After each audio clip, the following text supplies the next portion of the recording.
O Senhor esteja convosco. Proclamação do Evangelho de Jesus Cristo segundo Marcos.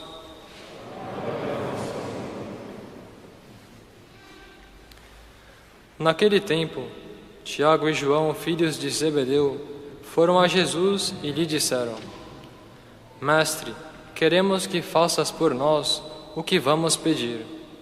Ele perguntou: O que quereis que eu vos faça? Eles responderam: Deixa-nos sentar um à tua direita e outro à tua esquerda, quando estiveres na tua glória.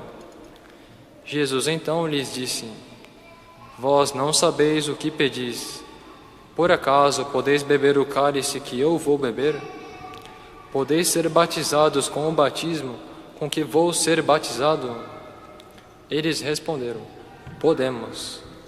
E ele lhes disse: Vós bebereis o cálice que eu devo beber, e sereis batizado com o batismo com que eu devo ser batizado. Mas não depende de mim conceder o lugar à minha direita ou à minha esquerda. É para aqueles a quem foi reservado. Quando os outros 10 discípulos ouviram isso, indignaram-se com Tiago e João. Jesus os chamou e disse: Vós sabeis que os chefes das nações as oprimem e os grandes as tiranizam. Mas entre vós não deve ser assim. Quem quiser ser grande, seja vosso servo, e quem quiser ser o primeiro, seja o escravo de todos. Porque o Filho do Homem não veio para ser servido, mas para servir e dar a sua vida como resgate para muitos. Palavra da salvação.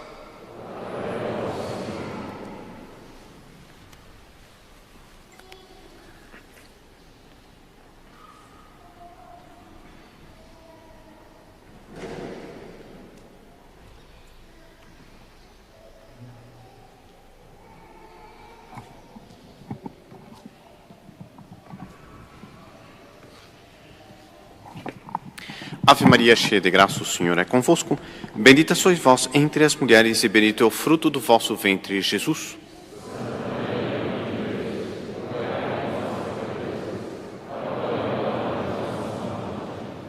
Sentem-se, por favor.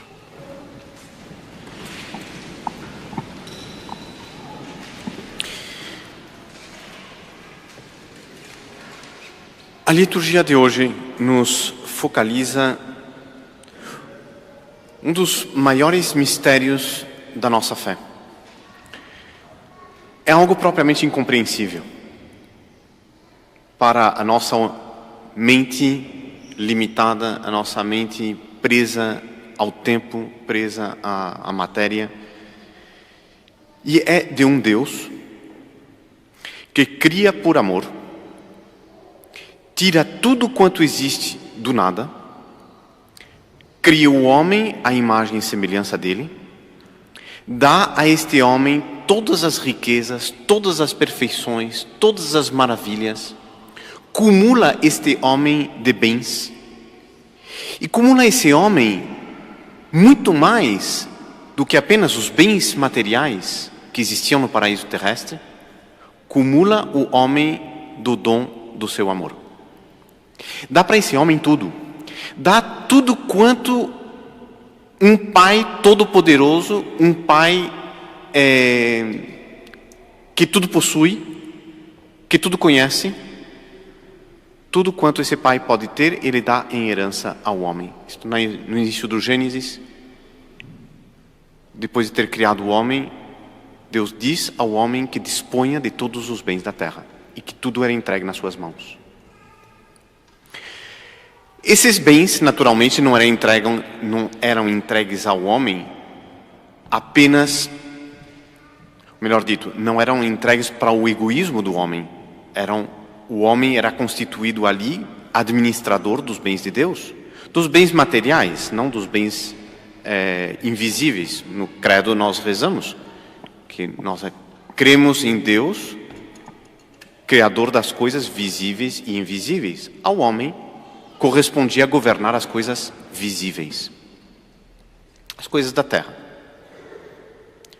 Este homem, entretanto, é infiel, este homem é ingrato, este homem se revolta contra Deus, este homem peca. E pecando, ele se afasta de Deus, se estabelece em inimizade contra Deus e recebe a maldição de Deus. Ele é expulso do paraíso. A partir desse momento é difícil para nós que já nascemos nesta terra conceber quais seriam as maravilhas do paraíso terrestre. Não haveria doenças, não haveria fome, não haveriam necessidades físicas, não haveria a morte. Não haveria a morte, o homem seria imortal. Mas ainda, o homem tinha uma integridade interior, ele não teria uma lei dos sentidos, a lei das paixões, em constante luta contra a lei do Espírito, contra a lei da santidade. Tudo isso o homem perdeu. E aquele mesmo contra quem o homem se erige em inimigo, que é Deus, este depois vai se encarnar. Vai se encarnar para salvar o homem. De que forma? Da pior forma possível. Ele vai se encarnar em Belém, numa gruta. Ele vai se encarnar, portanto, num contexto de pobreza e perseguição. Vai passar, como aliás o refere, ou profetiza Isaías, nessa que é talvez um dos trechos mais belos do Antigo Testamento. Esse quadro, é apenas um trechinho, infelizmente, são 2 versículos, mas é uma descrição prévia, uma profecia a respeito da fisionomia moral do Messias. É a chamada profecia do servo sofredor. Um homem que passaria por uma vida de sofrimento, porque ele nasce sob o signo da perseguição. Apenas ele nasce, a primeira atitude que o mundo vai tomar vai ser procurar eliminá-lo, vai ser procurar matá-lo. Imediatamente Herodes, ficando sabendo que ele existe, que ele nasceu, para ter certeza de o matar, manda realizar um verdadeiro genocídio, eliminar uma cidade inteira. Porque a ordem que nos refere São Lucas, no evangelho dele, é de matar todos os meninos de 2 anos para baixo. Mas o que nos trazem os historiadores é uma imagem bem diferente. Para ter certeza de que ninguém escaparia a esta ordem, por causa de uma série de brigas étnicas, familiares, etc., diferentes pretendentes ao trono, porque Belém era a cidade de Davi. Então, brigas já antigas de famílias contra outras. Foi um morticínio. E morreu gente de todas as idades naquela matança. E a casa de Davi foi dizimada. Assim já nasce nosso Senhor Jesus Cristo, marcado pela perseguição, marcado pelo sangue, marcado pelo martírio. Depois, então, por isso ele foge ao Egito e começa uma vida de lutas e de sofrimentos. Por isso, diz aqui Isaías, por esta vida de sofrimento alcançará a luz e uma ciência perfeita. O que é que nosso Senhor Jesus Cristo faz através dessa vida de sofrimento? Ele paga o preço da nossa redenção. Ele paga o preço do nosso resgate. Nos arranca às mãos do demônio, vence o demônio. Há uns dias atrás, a liturgia trazia esse trecho, essa parábola de Nosso Senhor, de uma casa que é tomada por um ladrão, mas chega depois outro mais forte do que ele, despoja o ladrão, reparte tudo que ele tinha roubado, arranca a armadura, expulsa o ladrão. Isto vem fazer Nosso Senhor Jesus Cristo com o demônio. O demônio, com o pecado original, se tinha apossado da humanidade. Nosso Senhor Jesus Cristo quebra o poder do demônio, vence o pecado, vence esta morte que é pior do que a morte física, que é a morte eterna, a morte do espírito, a morte da alma, a condenação eterna. E nosso Senhor Jesus Cristo, para isso, não vai apenas passar por uma vida inteira de sofrimento, ele vai querer consumar o seu holocausto. O que é o holocausto? O que quer dizer o holocausto? O holocausto era um tipo de sacrifício na época do povo judeu, que era muito concreto. Existiam os sacrifícios pacíficos, as oferendas de paz, etc, etc. E existia o holocausto. O holocausto era um tipo de sacrifício onde se tomava a vítima, um bezerro, um cabrito, uma ovelha. Tinha que ser perfeito, não podia ter mancha nenhuma, não podia ter defeito nenhum, não podia ser cego, coxo, nada. Pegavam esse animal, colocavam sobre o altar, imolavam, depois recolhiam o sangue, etc. Tinham todo um ritual, toda uma preparação de cerimonial para oferecer a Deus essa vítima. No final, a vítima era queimada. Normalmente, nos sacrifícios, uma parte era reservada para o povo, outra parte era queimada em holocausto. Normalmente, a parte queimada em holocausto são algumas partes apenas. As partes principais eram depois distribuídas ao povo, aos sacerdotes, aqueles que assistiam, para comerem desse sacrifício. O comer, o alimentar-se desta carne oferecida a Deus em holocausto, em sacrifício, era um sinal de participação desse sacrifício. E era uma remota prefigura do que seria depois a Eucaristia. No holocausto não. No holocausto nenhuma parte sobrava. Tudo era queimado. E era um sinal do sacrifício perfeito, do sacrifício completo, do sacrifício inteiro, do qual não resta nada. Imagem de nosso Senhor Jesus Cristo. Porque nosso Senhor Jesus Cristo na cruz derramou todo o seu sangue. E quando talvez ainda tivesse um restinho no seu sagrado coração, vem, depois da sua morte, Longinos, com uma lança, perfura este coração, e desse coração vai sair a última gota de sangue e a última gota de linfa, de água. Nosso Senhor Jesus Cristo se entregou inteiro. E a liturgia de hoje nos apresenta então esta figura de um Deus que se encarna para sofrer, um Deus que se encarna para morrer. Vejam só os paradoxos. Deus que é a felicidade absoluta, Deus que é imortal por definição, Ele quer sofrer e quer morrer, e para poder fazer isso opera um milagre que é encarnar-se no gênero humano, porque Deus de por si seria impossível que Deus morresse, seria impossível que Deus padecesse, seria impossível que Deus sofresse, mas Deus quis fazer isto para demonstrar o quê? E é o que a liturgia vai nos focalizar hoje. São dois aspectos. Primeiro, através da segunda leitura, São Paulo vai nos mostrar nosso Senhor Jesus Cristo como um sumo sacerdote capaz de se compadecer em nossas fraquezas, pois Ele mesmo foi provado em tudo como nós, com exceção do pecado. Nosso Senhor Jesus Cristo quis provar tudo da nossa condição. Ele quis passar fome, Ele quis passar sede, Ele quis passar frio, Ele quis sofrer a rejeição, Ele quis sofrer a perseguição, Ele quis sofrer a oposição dos fariseus, então Ele quis enfrentar, Ele quis demonstrar a sua perseguição por parte dos poderes políticos da época, por parte dos poderes civis, por parte dos poderes eclesiásticos. Ele quis mostrar que Ele veio para sofrer na mão de todos. E é através desse sofrimento que Ele triunfa no alto da cruz. Porque no momento em que Ele entrega a sua vida a Deus, devolve o seu Espírito ao Pai, consumou o seu sacrifício, nessa hora Ele triunfa sobre a morte, triunfa sobre o pecado, e com a sua ressurreição Ele demonstra a sua própria divindade. Aí estava tudo consumado e era a vitória de nosso Senhor Jesus Cristo sobre tudo.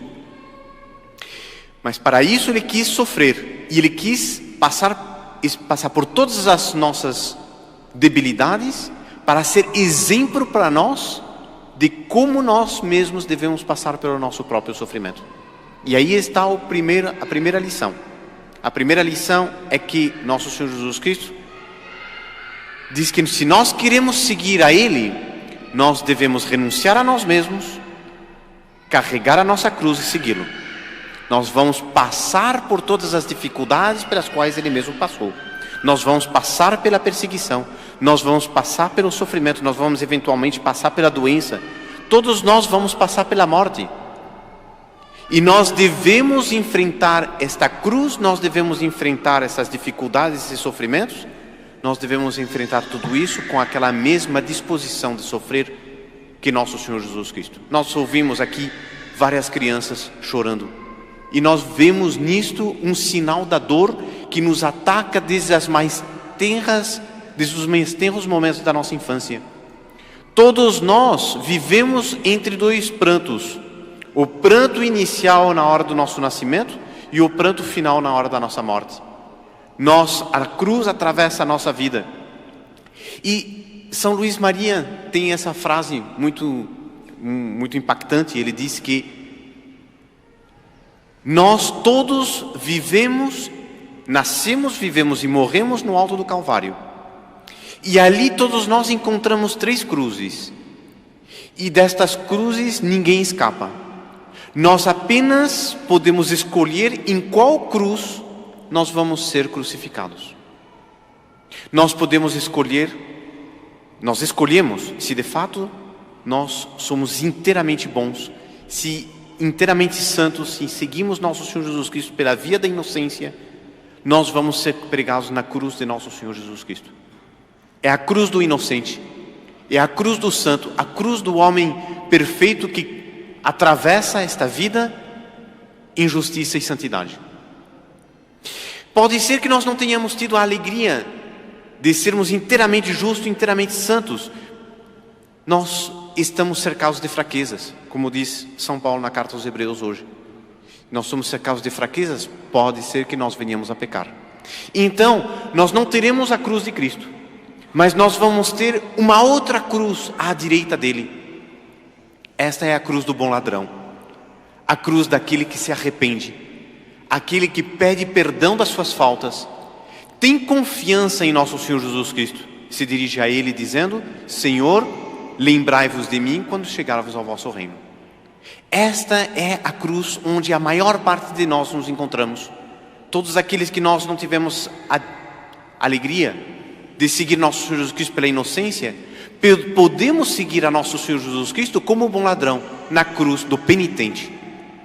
É aquele que se acolhe ao sacramento da penitência, ao sacramento da confissão, pede perdão contrito de suas faltas, faz um firme propósito de emenda e ali encontra a reconciliação.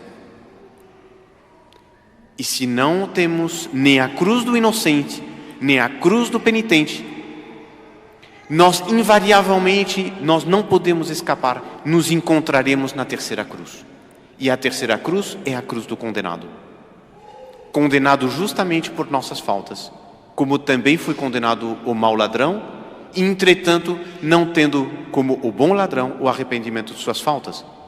E ali nós morremos impenitente, blasfemando contra Deus, que até o último instante está no alto da cruz, junto conosco, esperando uma palavra de perdão para nos acolher, nos perdoar, uma palavra, aliás, de arrependimento da nossa parte, para Ele nos conceder a palavra do perdão. E nós então nos encontramos nesta primeira lição desta liturgia, é que nós nos encontramos sempre diante da cruz. Não temos como fugir da cruz, assim como também não temos como fugir da sombra. Se nós tentamos fugir da sombra, a sombra corre atrás de nós. Se entretanto nós corremos atrás da sombra, a sombra foge de nós. E São Luís Maria diz, é bem exatamente isso que acontece com a cruz. Então a primeira lição é: aprendamos a carregar a nossa cruz. Todos nós passamos pela cruz. A cruz não é um acidente, a cruz não é um drama, a cruz não é uma exceção, a cruz não é algo que eu possa evitar. A cruz é uma realidade na nossa vida. Nós devemos saber segurá-la, nós devemos abraçá-la com resignação, sobretudo com muita confiança. E a segunda lição é justamente esta confiança que nós devemos ter em nosso Senhor Jesus Cristo. Porque assim como Ele perdoou o bom ladrão, estará disposto a perdoar-nos a nós também.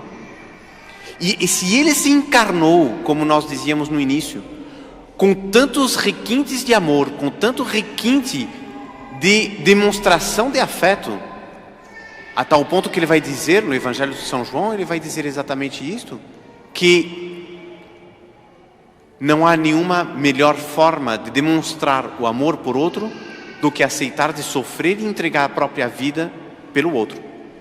Isto fez nosso Senhor Jesus Cristo por cada um de nós. Por que temer a Ele? Por que temer uma palavra dEle? A palavra dEle será uma palavra de perdão, será uma palavra de acolhida, será uma palavra de condescendência, uma palavra de disposição em perdoar sempre que nós nos acolhamos junto a Ele. E por isso estão sacerdotes, representantes de nosso Senhor Jesus Cristo, como está dito por São Paulo nessa carta aos Hebreus, são sacerdotes de nosso Senhor. O que é o sacerdote? Ministro. Ministro o perdão dele. Eles estão à disposição dos fiéis para ouvir a palavra nossa de arrependimento. Ouvir esta palavra por onde nós, reconhecendo nossas culpas, contritos, nos acolhemos à misericórdia de Deus pedindo perdão. É uma palavra de um padre da igreja muito bonito que diz isto, que o sacramento da penitência, o sacramento da confissão, é um juízo. Eu me apresento diante dele para me acusar e ele dá a sentença. O sacerdote, enquanto juiz, representante de nosso Senhor Jesus Cristo, como supremo juiz, dá uma sentença. Ele diz que a diferença dos tribunais comuns é o único lugar onde o réu é o próprio acusador, onde o juiz é o ofendido e onde a sentença já é conhecida de antemão e é o perdão. Porque sempre que eu vou na confissão, me arrependo das minhas faltas, o final da confissão é sempre a absolvição. É utilizar este sangue preciosíssimo que nosso Senhor Jesus Cristo derramou no alto da cruz, derramar sobre nós mais uma vez, para o nosso perdão e a nossa salvação. Então saibamos pedir a Nossa Senhora que ela nos ajude a termos esta confiança ilimitada, absoluta em nosso Senhor Jesus Cristo, que veio para nos salvar, veio para nos redimir, e está à espera de uma palavra nossa de arrependimento para nos conceder o seu perdão. Saibamos confiar nele. Nas piores circunstâncias da vida em que nos encontramos, por mais terríveis que sejam os acontecimentos que sacodam o nosso mundo pecador, nosso mundo infiel, nosso mundo prevaricador, nosso mundo tantas vezes infame, tantas vezes carregado de crimes, nós mesmos quantas vezes carregados de crimes também, saibamos pedir perdão a Deus. Saibamos que Ele está à espera de uma palavra nossa a qualquer momento. Saibamos pedir, reconhecer as nossas culpas, pedir perdão com sinceridade e recebemos dele esta absolvição. Louvado seja nosso Senhor Jesus Cristo.